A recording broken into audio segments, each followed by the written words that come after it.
Assalamualaikum warahmatullahi wabarakatuh. Perkenalkan, nama saya Abdul Renata. Nama saya Putri Fajaria. Nama saya Nadi Ainul Yakin. Kami mahasiswa program studi manajemen pendidikan Islam Fakultas Tarbiyah dan Keguruan UIN Sultan Syarif Kasim Riau.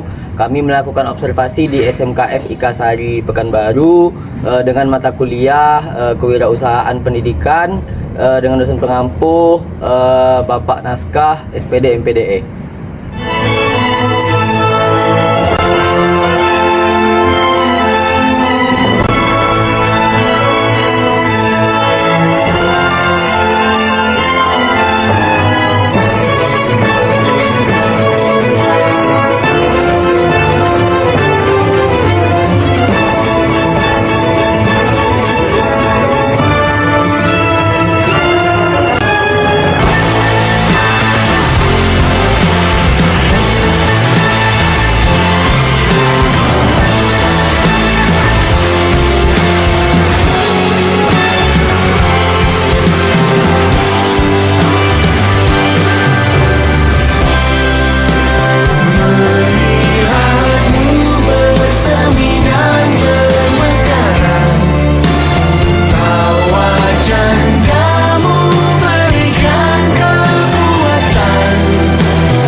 Kami dari mahasiswa manajemen Islam Fakultas Tarbiyah dan Keguruan kami di sini ingin mewawancari Bapak untuk tugas kuliah kami yaitu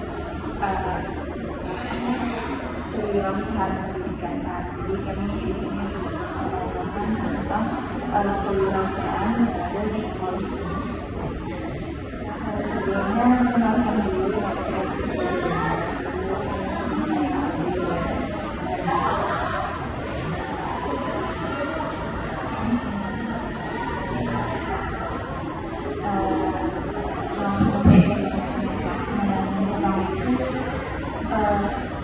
kalau boleh tahu, kapan sekolah ini didirikan dan bagaimana latar belakang pendidikan? Jadi sekolah kita ini berdiri di tahun 1962. Pakai latar belakangnya didirikan itu karena ide dan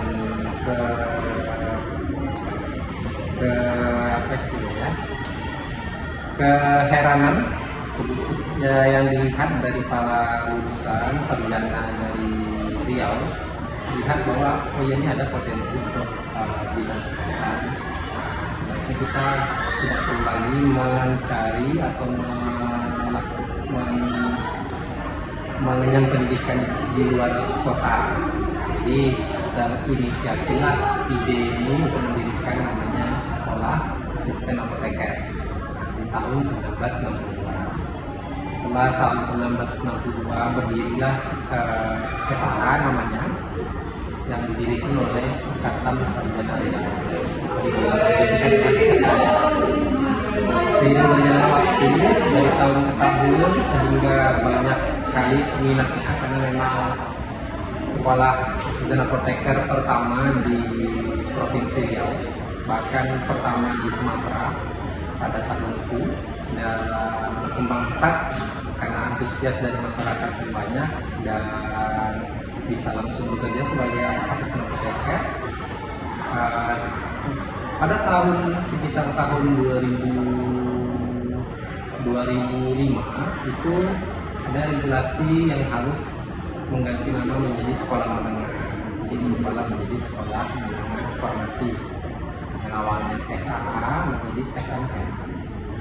Setelah itu, pada saat itu masih di bawah naungan Kementerian Kesehatan. Kemudian pada tahun 2009 itu ada regulasi bahwa semua sekolah harus di bawah Kementerian Pendidikan, Kemdikbudristek. maka berubahlah menjadi namanya SMK Farmasi Kasari. Jadi semua sekolah yang kejuruan itu harus berganti nama menjadi SMK. Berubahlah menjadi SMK Farmasi Kasari. Nah, seperti itu sejarahnya.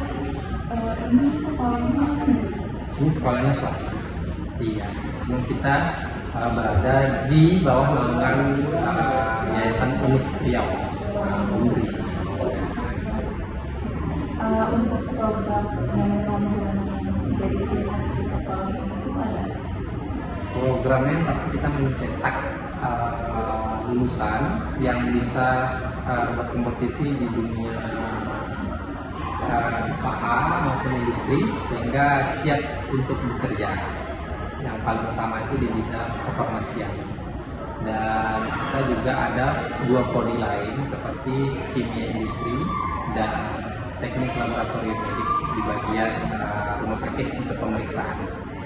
Untuk kimia industri itu juga banyak kita mencetak generasi-generasi yang berkualitas. Lulusan kami itu juga sudah banyak terpakai di perusahaan-perusahaan besar seperti LAPP, PTTN Bima, dan perusahaan-perusahaan besar lainnya. Dan mereka lulusan SMK.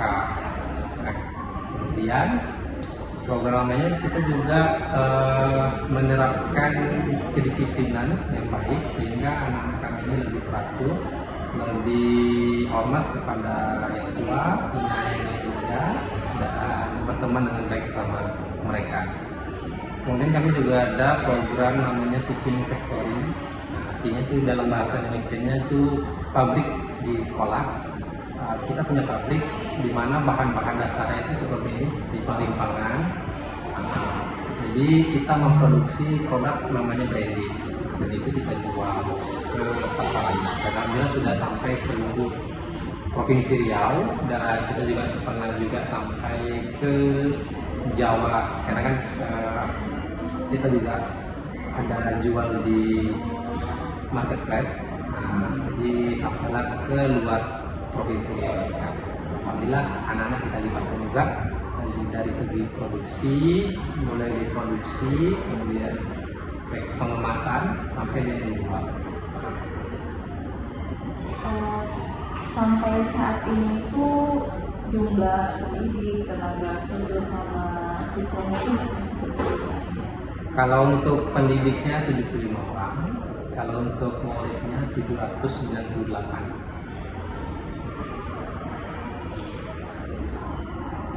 Lalu Pak, mengenai visi misi sekolah ini Pak, jadi kan bagaimana cara sekolah itu menerapkan visi misinya agar sesuai dengan agar visi misinya tercapai gitu, bagaimana? Pastinya kita merencanakan kegiatan 4 tahun ke depan apa saja yang akan kita laksanakan sehingga bisa menunjang memfasilitasi dari visi kita itu. Dimana kan turunannya menjadi misi-misi yang harus kita jalankan selama 4 tahun tersebut. Dan itu juga cukup panjang persiapannya karena kita harus diskusi juga dengan pimpinan, kemudian kita lakukan ataupun beasiswa lain seperti Basnas dan sebagainya. Jadi kita beasiswanya itu dari pihak eksternal bukan dari internal. Dari eksternal. Iya. Kalau itu eksternal Dari dinas pendidikan, dinas pendidikan memberikan harus ada nih penerima beasiswa aplikasi sekian, berikan alamatnya, juga eksternal untuk sekolah. Dari Basnas, pasti dari Dakar kan, ada yang berapa dari mana dan sebagainya. Dan juga kartu Indonesia Pintar. Oh, dari tim. Nah, itu kan juga dipilih dari pemerintah, itu kan eksternal dari sekolah. Terus juga terkait dari media apa yang digunakan sekolah untuk memperkenalkan atau promosikan sekolah kepada masyarakat? Kita medianya ada 2, online dan offline. Kalau online kita menggunakan sosial media. Kalau offline kita langsung door to door ke sekolah menggunakan spanduk maupun baliho. Itu juga bisa kalian lihat nanti di luar juga ada. Terus juga bagaimana sekolah itu membangun komunikasi dengan orang tua dan juga masyarakat? Oke. Kalau untuk komunikasi kita selalu undang wali murid untuk dapat berdiskusi apabila memang dibutuhkan. Dan karena kita mayoritas banyak dari luar kota, jadi kita untuk pertemuan itu biasanya satu kali per semester saja. Mengingat banyak pertimbangan kalau sampai di luar kota kan biaya lagi di sini, pemeliharaan pekerjaan dia, jadi biasanya satu kali satu semester. Strategi promosi yang dinilai paling efektif dalam menarik calon peserta ini?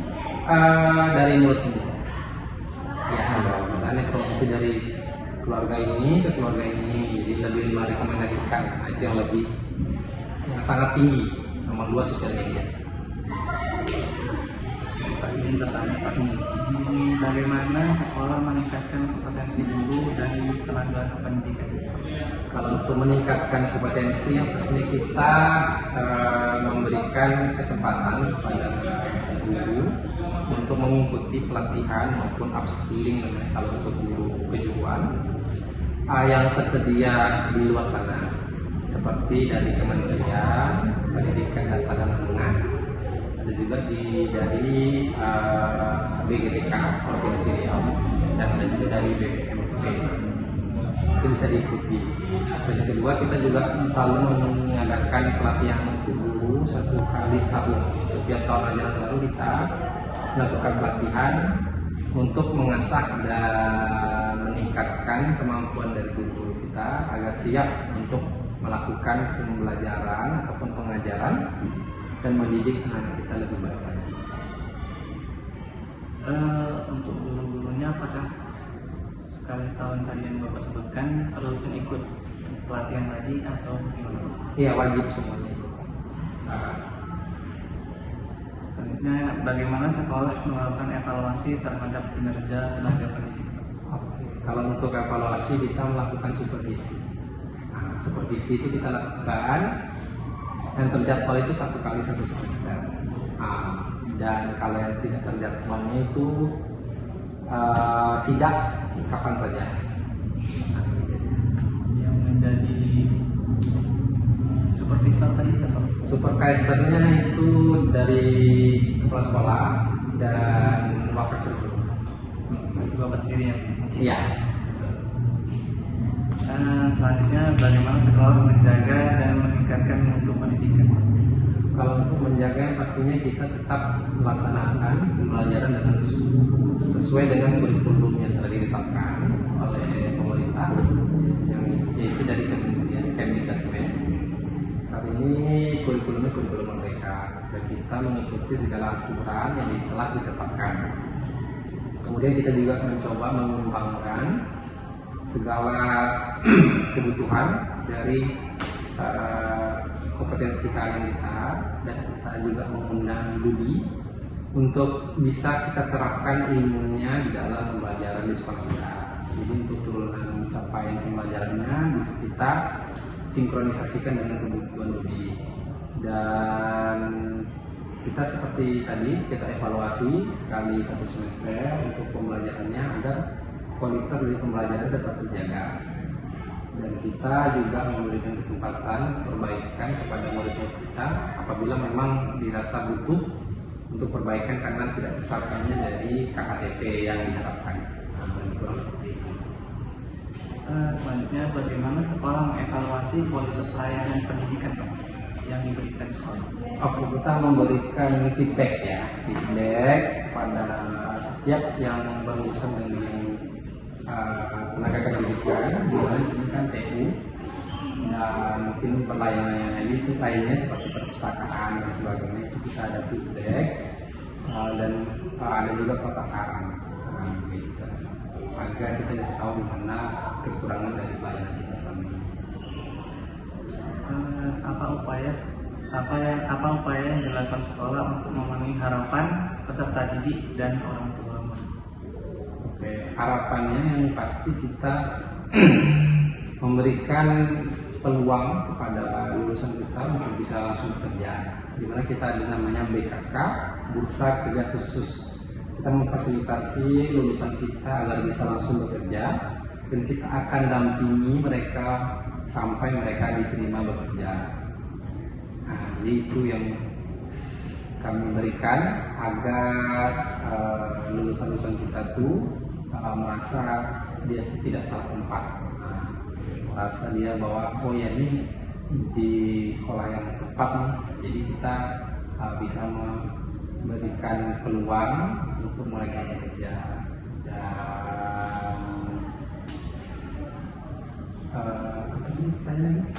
Dan Upaya yang dilakukan sekolah untuk memenuhi harapan peserta didik dan orang tua. Oke, kalau untuk peserta didik dan orang tua sama ya, kalau langsung bekerja kan orang tua dan peserta didik itu berarti oh ya ternyata yang saya harapkan bisa tercapai.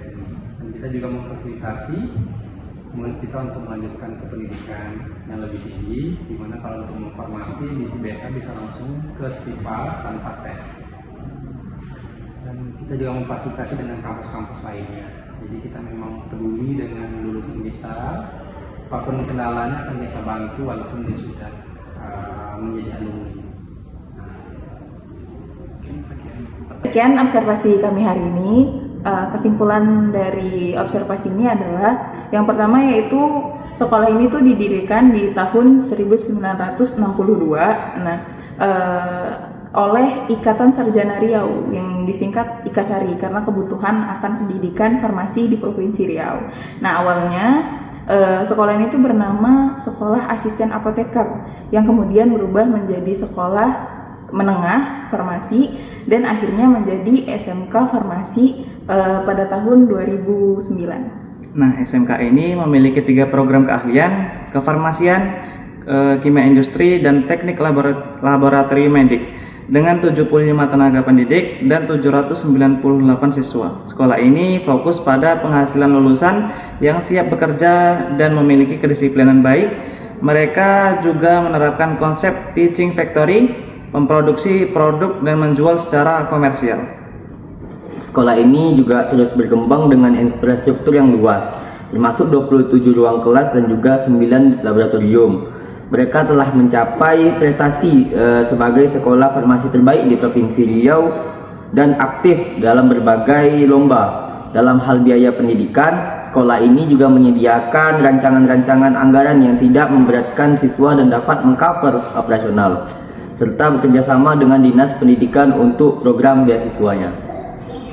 Baik, sekian observasi kami pada hari ini. Assalamualaikum warahmatullahi wabarakatuh. Ada banget